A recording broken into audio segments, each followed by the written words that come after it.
이것도 모의고사 기출문제에 많이 나왔던 거고요. 이제 아주 여기서는 예를 들어서 최고 가격제를 가지고 지문이 하나 떴는데 수능 특강은 그게 그대로 나오는 게 아니고 그걸 저번에 A어 같은 경우도 마찬가지지만 이게 나왔어. 그런데 관세는 어떠냐 이렇게 나와버릴 수가 있다는 거죠. 관세는 어떠냐? 그러면 관세도 나라에서 뭔가 건든 거잖아요. 가만 놔뒀으면 될 때. 그러면 무역은 이익이 되느냐, 자유무역은 이익이 되느냐부터 간단하게 개념을 잡아보도록 할게요. 자, 자유무역은 이익이 되느냐. 자, 그래프 볼게요.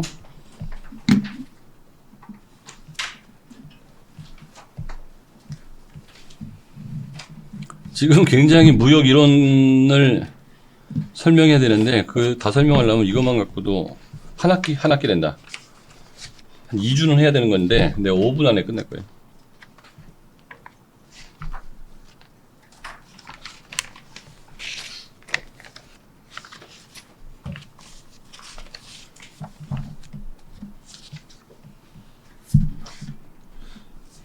무역이 없을 때의 그 나라의 가격과 그 생산량이에요. 그러면 수입을 한다고 생각을 할게요. 수입을 한다는 거는 국제 가격이 국내 가격보다 싸다 비싸다? 바나나 생각할게요. 우리나라에서 바나나를 10,000원에 만들 수 있는데 필리핀에서는 5,000원에 만들 수 있으면 국제 가격이 싸니까 수입을 하지. 우리나라에서 10,000원에 만들 수 있는 거를 20,000원에 만든다면 수입을 할까 안 할까요? 안 하겠죠. 그러면 수입을 하는 케이스는 이렇게 된다는 거예요. 무슨 말인지 알겠습니까? 그러니까 우리나라에서는 10,000원이었는데 5,000원에 이제 수입을 하는 거예요.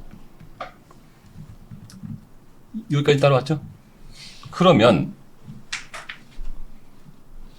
그래프에서는 항상 어떤 점을 중요하게 보냐면 그래프가 떴다. 만약에 여러분이 뭐 경제 그래프든 무슨 그래프가 떴다. 교차점 보시면 됩니다. 하여튼 교차점은 다 의미가 있는 거예요. 교차점. 여긴 3개의 교차점이 있죠. 이 3개의 교차점을 못 찾았으면 무조건 틀린 거예요. 이 3개의 교차점의 의미를 모르면 뭐라 한 거라고? 그 문제는 틀린 거야. 그러니까 교차점 3개에다 딱 표시를 하시고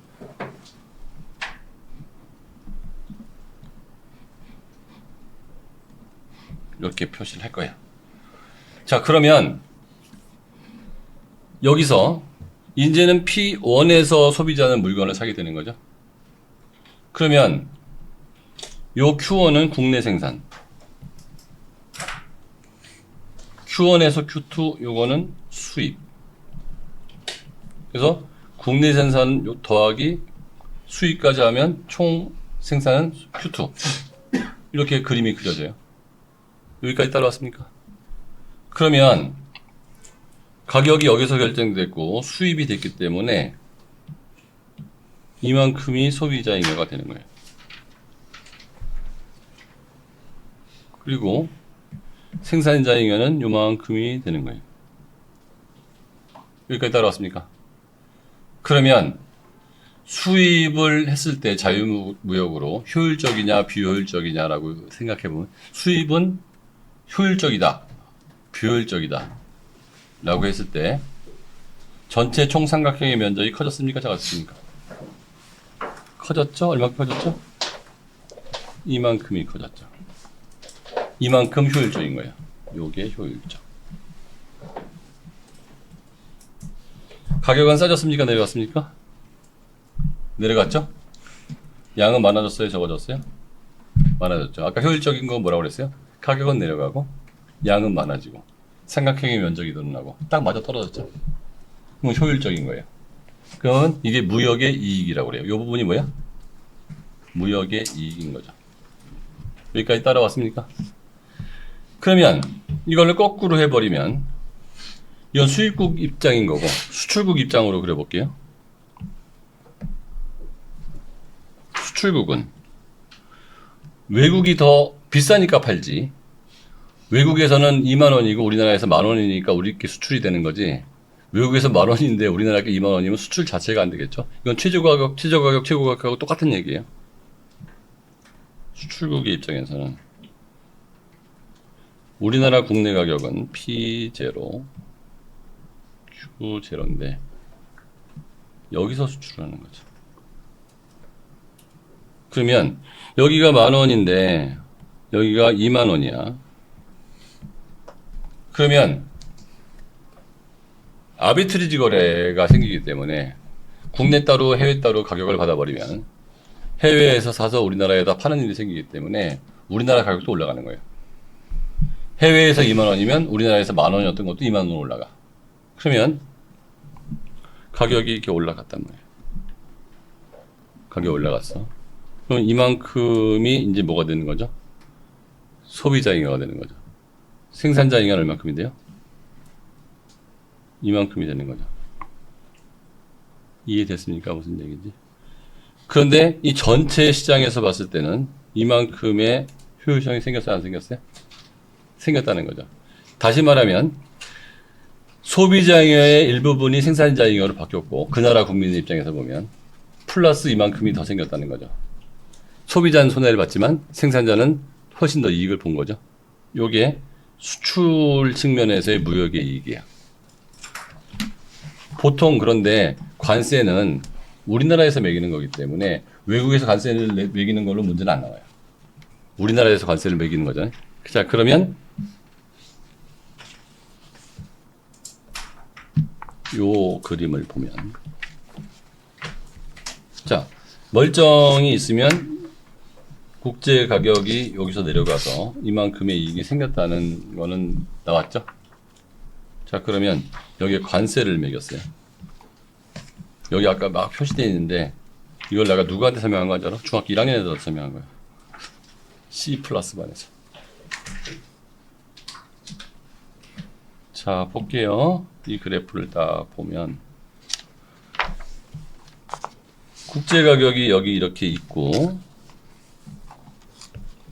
이건 관세 부과 이전의 가격이에요. 근데 관세를 이렇게 부과를 했어요. 이만큼 관세를. 즉 여기에 만약에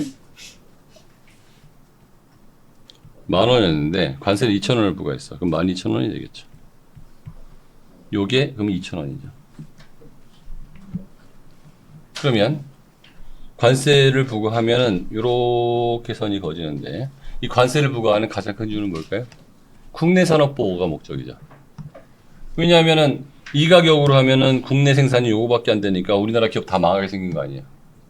관세를 부과시켜서 요만큼을 국내 생산을 늘리고 싶은 거죠. 국내 생산을 요만큼 늘리고 싶은 거예요. 그래서 가격을 관세를 딱 부과해서 10,000원짜리를 12,000원에 팔기로 했으니까 가격이 비싸지니까 사람들은 더 많이 사요? 적게 사요? 적게 사겠죠. 그러면 여기서 결정되어 있었던 국내 수요는 여기로 이렇게 옮기는 거죠. 이거는 가격이 올랐기 때문에 국내 수요가 줄어든 효과죠. 이 부분은 뭐냐면 가격이 올라갔기 때문에 국내 생산이 늘어난 효과가 되는 거죠. 여기까지 따라왔습니까? 그러면 관세 이후의 수입량은 여기서부터 여기까지가 되는 거예요. 국내 생산이 늘어서 수입이 좀 줄었고 가격이 올라서 줄었죠. 요 두 개는 뭐죠? 수입 감소분이죠.